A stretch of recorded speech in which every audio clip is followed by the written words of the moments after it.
History loves its warriors, doesn't it?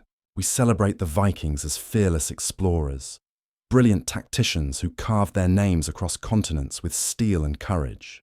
We see the horned helmets, which they never wore, by the way, the longships, the glorious battles. But there's a reason the ancient chroniclers, the men who wrote our history, suddenly stopped writing mid-sentence. There's a reason entire chapters that should be filled with detail exist only as blank pages and uncomfortable silences. Because what happened after the battles ended, after the last sword fell and the monastery fires burned low, that's when the real nightmare began. And that silence from the historians, that tells you everything. You think you know about Viking raids. You've heard about the violence, the plunder, the blood. But the story you've been told is incomplete. The greatest prize they hunted wasn't the gold on the altar or the silver in the chests. It was the people. For centuries, historians assumed the women in these monasteries, the nuns who had given their lives to God, were either killed or fled. It was easier to believe that, more comfortable. But archaeology doesn't care about comfort. And for the next few minutes, we're going to dig into the uncomfortable truths that the earth itself has been trying to tell us for over 1,000 years. This isn't speculation. This is what the ground, the bones, and the business records reveal. We're going to give a voice to the women who were systematically erased from the story. But before I reveal what the archaeologists found, I have to ask you, when you find a blank page in a history book, what do you assume? Do you think it's because nothing important happened? Or do you think it's because the truth was too horrific to write down? Let me know in the comments. Do you believe in the nothing or the truth? Because what you're about to hear will probably settle that question forever.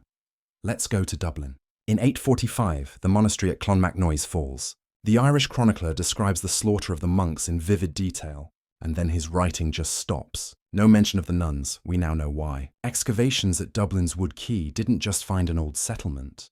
They found the blueprint of a horrifyingly efficient business. They unearthed a massive infrastructure. Not just houses, but warehouses, storage facilities built specifically to hold living human beings. They found iron shackles, but these were designed for slender wrists, ankle rings small enough for a child. The Dublin Vikings weren't just raiders, they were traffickers. They were running a supply chain. A captured nun wasn't a person. She was inventory.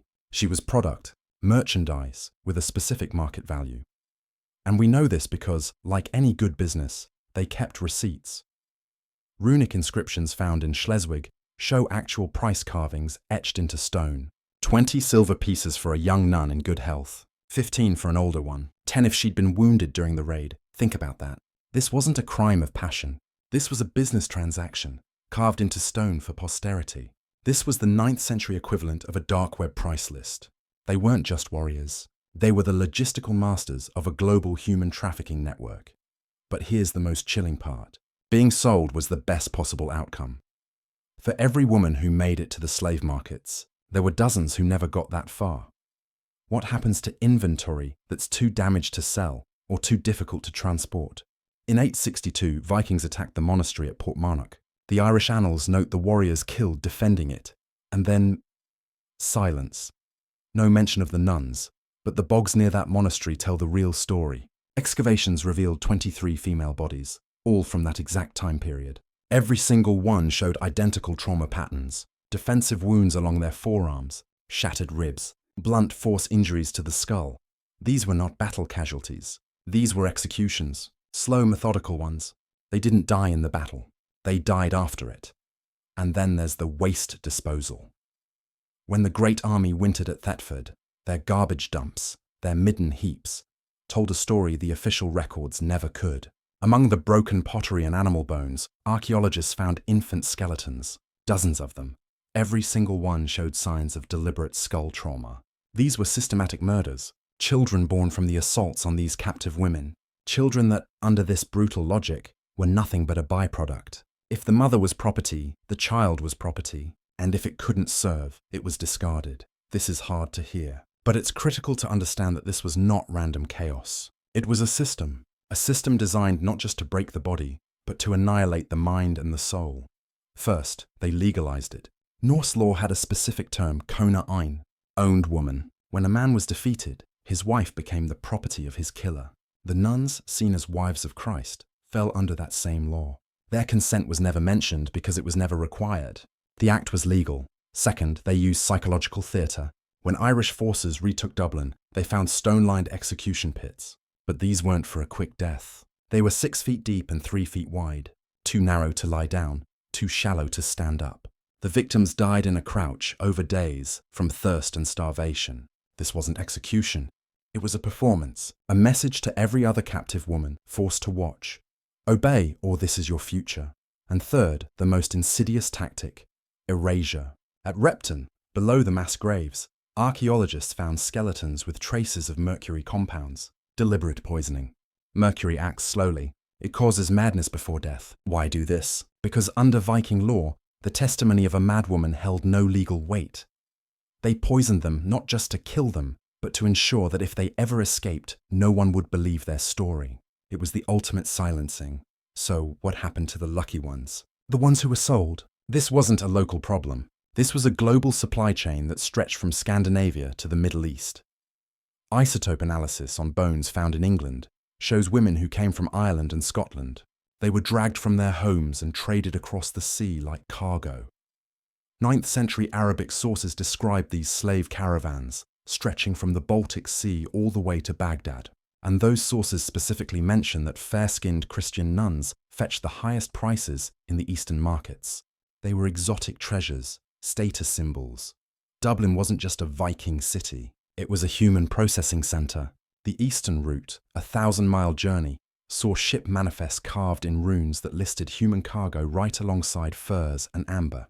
20 nuns per vessel, a standard shipment. But even that wasn't the bottom. There are 2 discoveries that defy comprehension. First, the rituals. The Vikings didn't just have laws about property, they had laws about religion. Viking funerary customs sometimes demanded human sacrifice.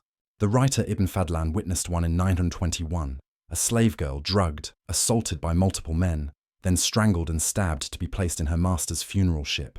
He was so horrified, he wrote about it once and never mentioned it again. Archaeology proves this wasn't an isolated incident. Excavations at Bangor and Scandinavian boat burials show the same pattern. Female skeletons with marks of strangulation, traces of henbane, a drug to make them compliant, in their teeth. They were murdered to accompany their owners to Valhalla. And then there's York.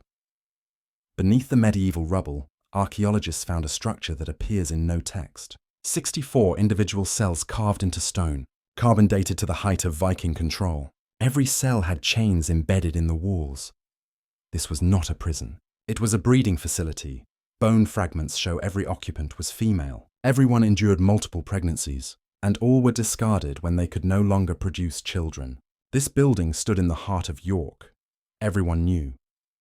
Church records from York Minster list the baptisms of 732 children from that facility over 40 years. They were called foundlings. Only 12 lived past age 5. The rest sold as servants. Their existence was used to fund new chapels. God's work, financed by systematic violation. In all this darkness, was there any resistance? Yes, scraps of it. Broken shackles. Final, desperate fights recorded in bone. And then there's Gunhild. She appears briefly in Frankish chronicles, a freed captive who turned her faith into a weapon. She knew their roots, their methods, their fears. And for 7 years, she waged her own holy war. She's credited with burning 12 Viking encampments and freeing over 300 nuns. She fought with their tactics, no mercy, no prisoners. Her final assault on the slave market at Rouen was described as divine retribution. And what happened to this vast evil system? It didn't end. It was inherited. When the Normans conquered England in 1066, they simply took over the networks and renamed them. The Domesday Book lists female dependents as property, right alongside livestock. Norman castles had stone cells built for holding women, and the bone fragments from these sites show infant mortality rates near 100%. It wasn't neglect. It was policy. A child born from forced union was evidence, and evidence was dangerous. The system of erasure just got more efficient. The written records tried to bury this history. The sagas refused to speak it. The chronicles stopped mid-sentence. But the earth doesn't forget. The bones don't lie. This system of violence wasn't random savagery. It was law. It was commerce. It was an economic engine. Let me leave you with 5 lessons from this story. First, history is written by the victors. but the truth is often buried with the victims. We have to be willing to dig. Second, silence in the official record is not an absence of data. That silence is the data. It's a map pointing to what they were afraid to admit. Third, dehumanization is never the end goal. It is the first step to building an industry of exploitation. Calling someone product or property is how you justify the transaction. Fourth, the truth is patient. It will wait in the earth for 1,000 years for someone to come along who is brave enough to listen. Fifth, we must speak for those who were systematically silenced. Their names are lost, but their truth remains. This story matters today because this playbook is still in use. The language of inventory and property is the same language used by human traffickers right now. The only thing that has changed is the technology. If you believe these forgotten voices deserve to be heard, then subscribe to this channel. We dig past the myths and the glory to find the real history, the history that was buried. This is what happens when you let archaeology speak louder than propaganda.